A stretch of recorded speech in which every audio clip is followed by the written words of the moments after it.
가끔 그런 사람이 있습니다. 사과는 잘하지만 행동은 절대 바뀌지 않는 사람. 그땐 미안했어라는 말은 쉽게 하지만 다음엔 또 같은 방식으로 상처를 주는 사람. 그럴 때 우리는 착각합니다. 시간이 지나면 달라질 거라고, 나도 예전 같지 않으니까 이제는 괜찮을 거라고. 하지만 진짜 문제는 그 사람이 아니라 그 사람을 다시 받아들이는 내 선택일지도 모릅니다. 인간관계는 결국 데이터입니다. 모든 만남과 대화, 그리고 감정적 교류는 하나의 정보가 됩니다.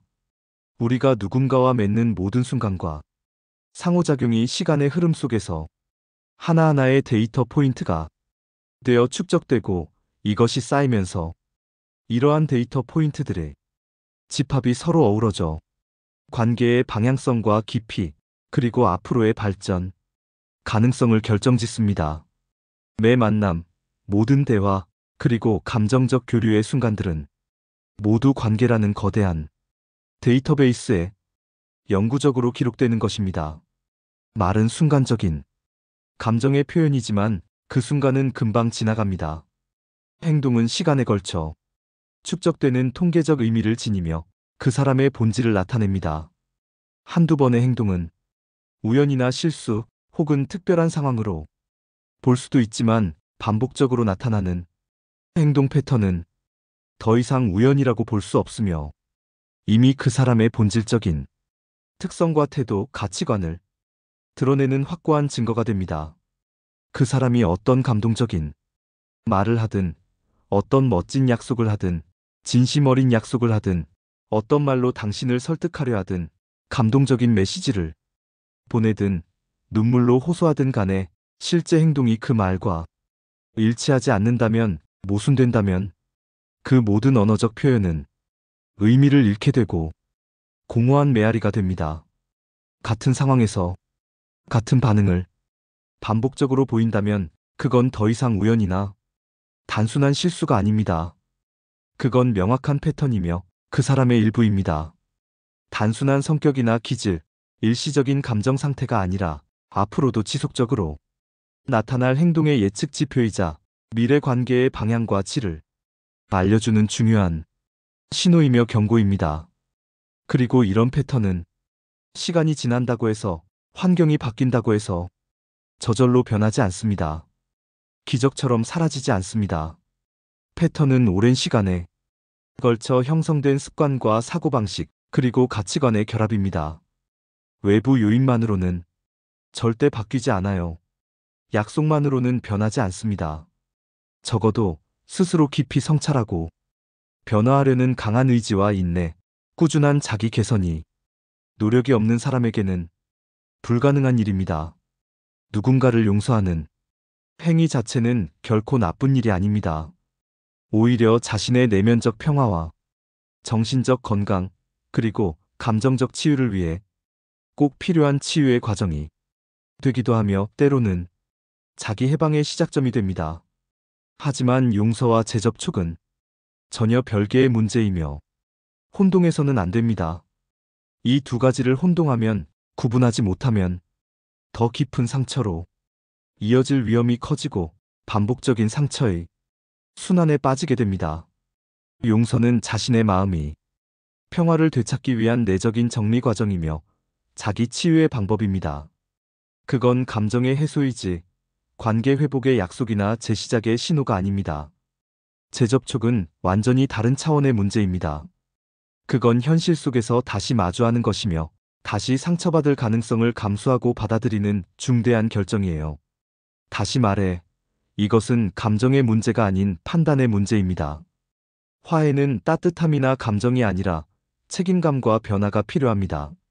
진짜 화해는 감정적인 해소나 일시적인 기쁨이 아니라 상호 존중과 구체적인 변화, 그리고 지속적인 노력으로만 가능하니까요.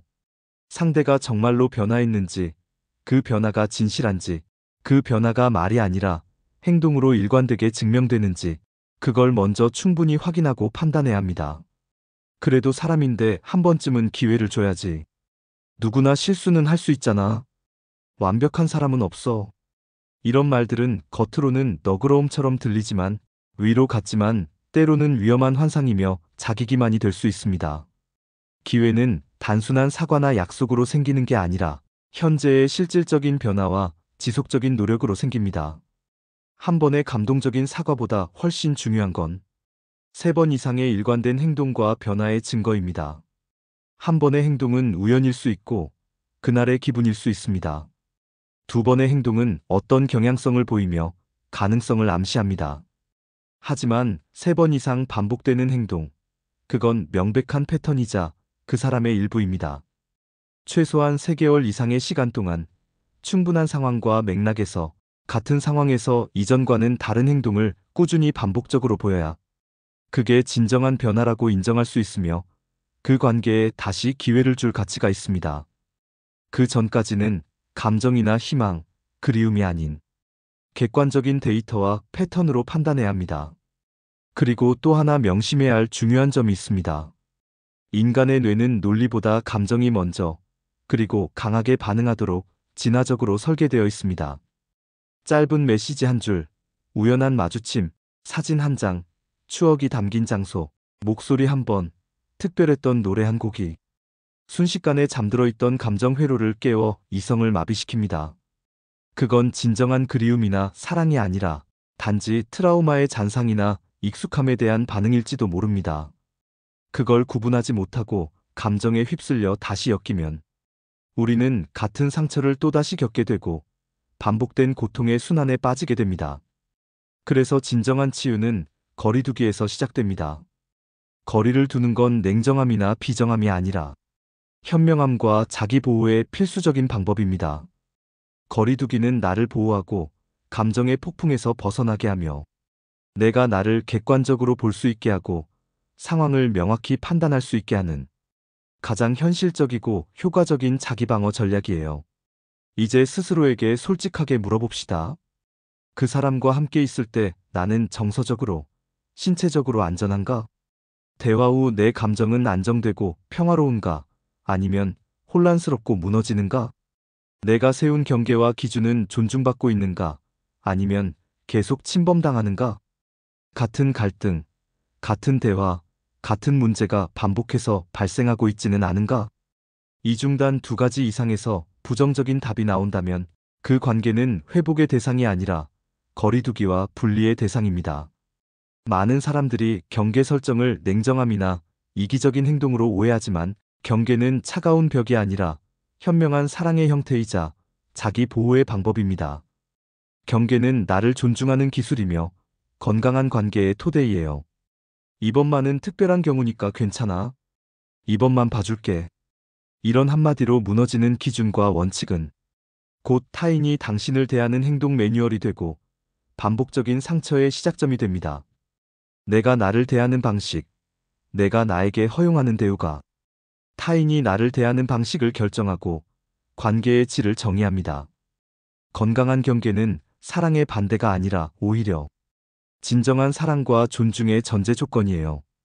그렇다면 진짜 화해와 관계 회복은 언제 가능할까요?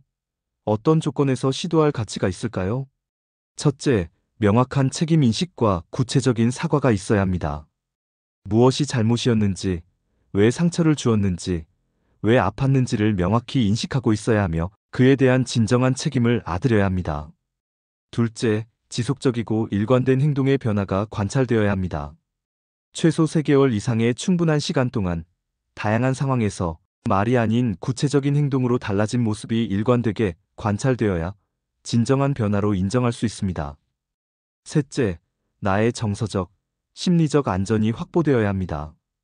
그 관계가 다시 시작되거나 이어진다고 해도 내 감정과 일상이 흔들리지 않고 안정적으로 유지될 수 있는 상태여야 합니다. 이 3가지 중 단 하나라도 충족되지 않거나 의심스럽다면 그 화해는 진정한 회복이 아니라 다시 상처와 고통으로 돌아가는 길이 됩니다. 어떤 관계에 종지부를 찍고 거리를 두는 건 냉정하거나 비정한 일이 아닙니다. 그건 오히려 감정의 리셋과 내면의 정화, 소진된 에너지의 회복과 재충전, 그리고 자기 존중과 사랑의 시작이 되는 중요한 과정입니다. 반복적인 관계 패턴에서 소모된 정신적, 감정적 에너지를 되찾고 무너지고 흐려진 자신의 경계와 기준을 다시 세우고 나 자신의 가치와 존엄을 다시 바라보고 인정하는 소중한 과정이죠. 회복은 대단하고 거창한 것이 아닙니다.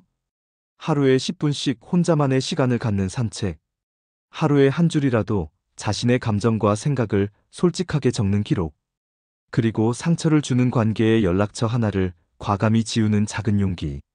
이런 작고 소소하지만 의미 있는 실천이 진정한 회복과 치유의 시작이 되고 내면의 평화를 찾는 첫걸음이 됩니다. 이런 작은 노력이 하루하루 쌓이다 보면 어느 날 문득 깨닫게 되는 순간이 찾아옵니다. 아, 이제는 그 사람이 없어도 나는 괜찮구나. 나 혼자서도 행복할 수 있구나. 그 깨달음과 평온함이 바로 진정한 자유와 해방의 순간입니다.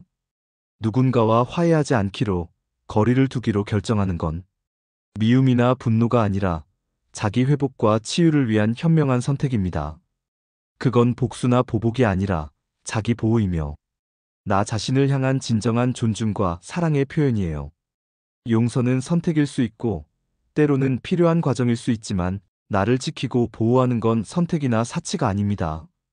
그건 생존을 위한 필수 조건이고 모든 인간의 기본적인 권리입니다. 진정한 내면의 평화와 행복은 타인과의 무조건적인 화해나 관계 회복에서 오는 게 아니라 내 안의 질서와 균형이 회복되고 자신의 가치를 인정할 때 비로소 찾아옵니다. 오늘 하루 거창하고 대단한 계획이나 결심 대신 아주 작고 소소한 실천 하나만이라도 시작해보세요. 나를 소모시키고 상처 주는 관계에서 단 한 걸음이라도 물러서고 거리를 두는 것. 그 작은 한 걸음이 자기 치유와 회복의 진정한 시작점이 됩니다. 이 이야기가 당신의 마음 깊은 곳 어딘가를 살짝이라도 건드렸다면 그건 아마도 지금 이 순간 이 메시지가 당신에게 꼭 필요했던 말이었기 때문일지도 모릅니다.